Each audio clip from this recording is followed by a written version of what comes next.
Ooh, I got to get my camera in. See, there we go again. I'm having another. So welcome everyone to our weekly HDI Local Chapters live stream show. And by the way, happy St. Patrick's Day edition. This show is brought to you by Robert Half Technology, a leading provider of technology professionals needed to build, deploy, and operate technology in the cloud and digital world. Today, our guest is Juliet Fornari, also known as that one blue-haired resume writer. Let me get you in the shot here. All right.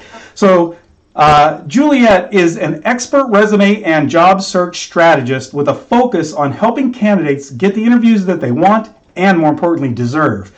She tells me the blue hair is just a bonus, but I got to tell you, I love it. And Juliet, just before we get started, I want to tell you, I did have the blue studio light on for you today, but because it's St. Patrick's Day, I got to change it to green, so I hope you don't mind.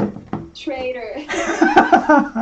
Okay, so let's get started. So today we're going to talk about kick-ass resumes, cover letters, and LinkedIn profiles. Are they important? Why do you need them? And maybe some tips on how do you do them. And I also want to welcome all of my HDI local chapter officers that may be listening in from our St. Patrick's Day happy hour going on. I'll be with you after the show, guys. So, Juliet, let's get started. You know, we talked about some of the three things in the title. Let's start off with resumes and tell me, the importance of them. And I know, I checked your website out, and I see you have a two-pronged approach to resumes. Talk to us about it. Yes, I do. So, oh man, there's so much to talk about with resumes. And so, the two-pronged approach really, well, with resumes specifically, you really have to make sure that the format, number one, is perfect. It's ready to go for ATS, which, if you don't know, is applicant tracking systems.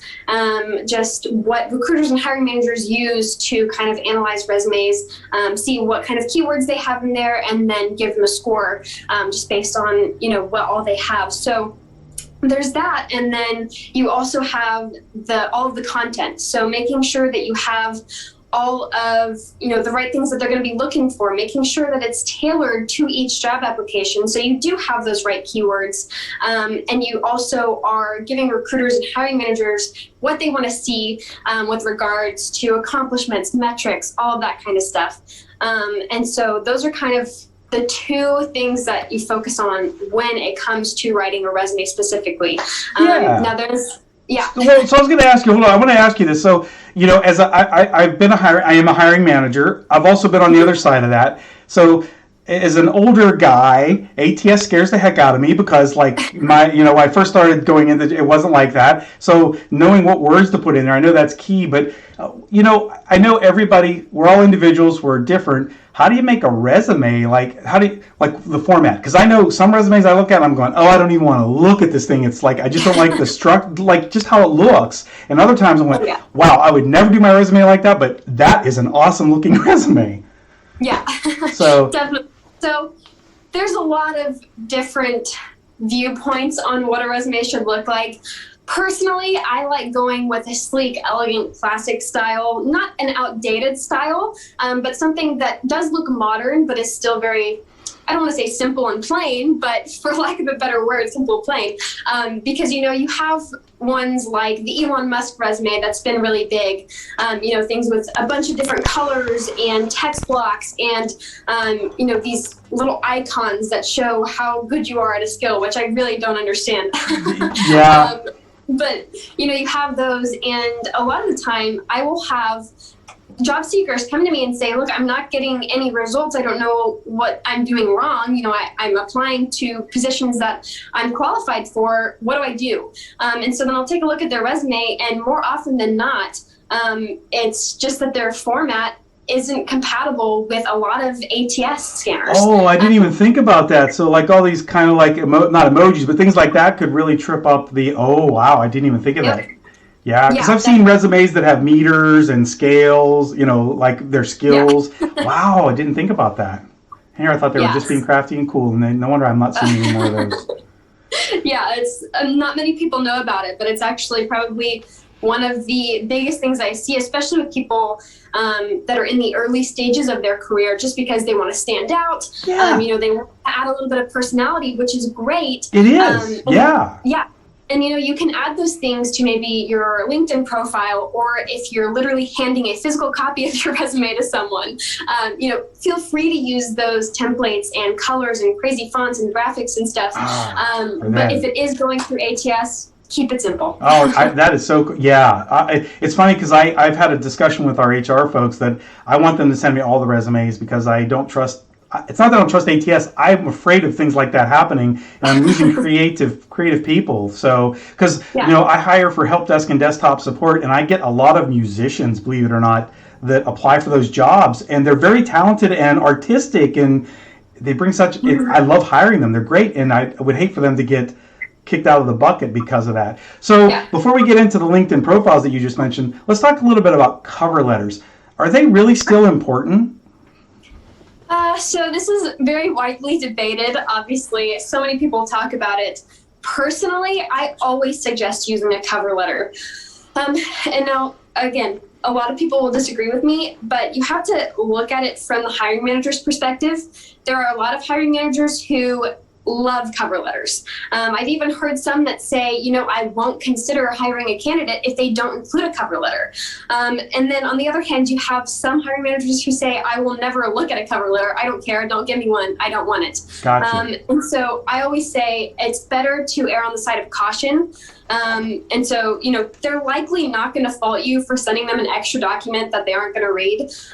But if you do happen to come across one of those hiring managers who says it's a must-have, then, you got it. You don't have to worry about that. So, Juliet, you're going to have to help us out for a future show. Our producer is saying we have what we call technology smackdowns, where we bring in opposing sides. And so we're going to have to get hiring managers cover letter or not to cover letter. I will tell you this, I don't disqualify people that don't have a cover letter, but I really like them. And so tell the audience, so what the heck who needs a cover letter if you have a resume? What's the difference? Yeah, so the way I always explain it to my clients is a cover letter allows you to get a lot more personal. So things like going through a layoff or talking about reasons that you may have a break in your employment, and just giving them kind of more information about who you are as a person and how you would fit in with their company, their culture, their team. That's where all of that will go into the cover letter instead of in the resume, because of course the resume is pretty much just all of your career history and then maybe a summary and your highlights. So you can't really tell them much about you on a resume. So that is why cover letters can be so crucial, in just showing that other side of who you are. Nice. And I got to apologize to the audience. I don't know if you weren't here for the pre-show. I'm having some internet stability problems apparently, and I just saw the thing go up. So Juliet, you can feel free to just say, hey, I can't hear you. Anyway, and I agree with that, because I didn't really, mid-career when I started thinking about changing jobs, I didn't understand the importance of a cover letter. And then I found out, not only after doing some research with folks like you, I found that I should customize them for every job, not just for necessarily the career I'm going for, but I wouldn't give the resume to the university I work for now that I would have given to a bank or a big, corporation, even if it's for the same type of job. Is that correct? Yeah, definitely. I always say tailor your resume and cover letter to each application, just because, with the resume, of course, it's ATS related. You want to make sure you have all of the same keywords that they're going to be looking for that application. And then with the cover letter, obviously, you want it to be as personable as possible. And so, creating links to specific things that you've read about the company, of what they're doing, what projects they're working on, that is all super helpful in making a good impact. And I also have heard things like I work in a lot of this audience, we work in the technology field. So, things like I'm knowledgeable on ticketing systems, but if I know that they mention a specific ticketing system in their job description and I have that experience, I should in the cover letter maybe say then, as somebody that's been working with this, okay, yeah, I just be curious. So we're down to about 5 minutes. I told you this was going to go fast, Juliet. So I want to move on to LinkedIn profiles. I have a resume and I have a cover letter, so why do I need a LinkedIn profile? Did I cut out there, Juliet? Yeah, so LinkedIn. Okay. You didn't cut out for me, but so yeah, LinkedIn is a totally different ball game, honestly. A lot of people, what I see is they'll just copy and paste their resume onto their LinkedIn profile. That's actually not the best way to do it. So that, I think, is where a lot of the confusion lies, is it's like, well, if it's just the same thing, what's the point? But it should actually be used as a completely separate tool to kind of give more of a summary of your career history. And obviously, there is also the social networking aspect to it, which is so big in today's job search world. Just because, a lot of open positions aren't posted where you can easily find them online. So the bigger your network is, the more people you know, the more opportunities you can find. And so having a LinkedIn profile, number one, and number two, making sure it's optimized, will give you so many more opportunities, will open so many more doors. And actually, one of the biggest benefits, I think, is that hiring managers can look for you, hiring managers and recruiters can look for people with your skill set and find you if you have the right information on your LinkedIn profile. So that's always a great thing to have optimized. So you were talking about LinkedIn. Can you hear me okay? Okay, so we were talking about LinkedIn profiles, and I apologize if I asked you something that you already talked about, but one of the questions I wrote down was, you mentioned on your website that like 80% of positions aren't posted online. And by online, I assume you mean by companies' websites and like maybe the big job, search things. So how do we get noticed? How do we find those jobs? Like, maybe that's my problem. So 80%, that number is, it's just right around there. Sure. And some people will say they're not online at all. Some people will say they're just not easily accessible. And so they're hidden way deep in websites where they're like, we're already going to hire someone internal, or, we just want this to be like a closed thing, only referrals. And so they just don't want many people to find it. So the way that you do that, obviously, is by building a network. So if there's a specific company you want to work for, if there's a specific position you're really interested in, start connecting with people at those companies. Start connecting with people, leaders in your field or in your industry that have similar positions to what you're looking for, and kind of build connections that way, which is one reason why LinkedIn is so helpful, is because you can meet with essentially anyone in the entire world. So true. They say you're three connections away from everybody in the world, and LinkedIn shows you. I mean, they use that theory of one, two. Like, I didn't know who you were before we brought you, on the show, but we were only 2 steps away. You were a second link for me. I'm like, wow, that's awesome. Yep.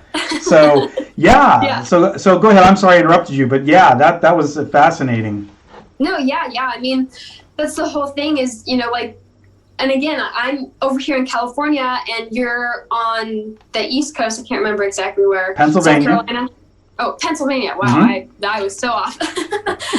But so, we can connect. Whereas if you don't have a LinkedIn profile, you don't have a way of connecting with other professionals in your field, how are you gonna, find other positions that you would have never known about? Yeah, especially if you're like you're willing to relocate, or now a lot of companies are going working remote. You can hear about those. Mm-hmm. Absolutely. The one thing that I found funny was like LinkedIn added this thing. I don't know if it was because of COVID or they did this before COVID, but they have open to work, and I thought, well, that's great, except if I have a job and I don't want my boss to see that. Yeah.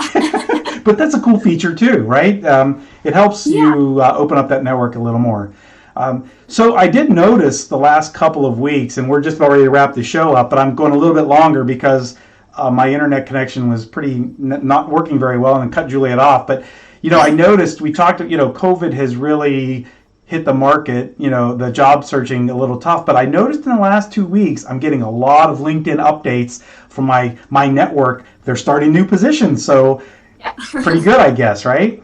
Yeah. I mean, it's great. So many of my clients are getting interviews and offers almost immediately, like within a month. Most of them are getting offers for positions once we finish their resume. So it's really great. Obviously, a lot of things are starting to pick back up now. A lot of places are reopening. They have, room for more staff now. It's not so dangerous anymore. So I think that, yes, a lot of people are getting hired right now, but now is, a better time than ever to be prepared. And And I think it's because what the excuse I use is because companies they're figuring out we gotta figure this out. If COVID doesn't go away in 3 months and it went 6 months and we got to figure this out. So we can't just sit there and put everything on hold forever. So it's true.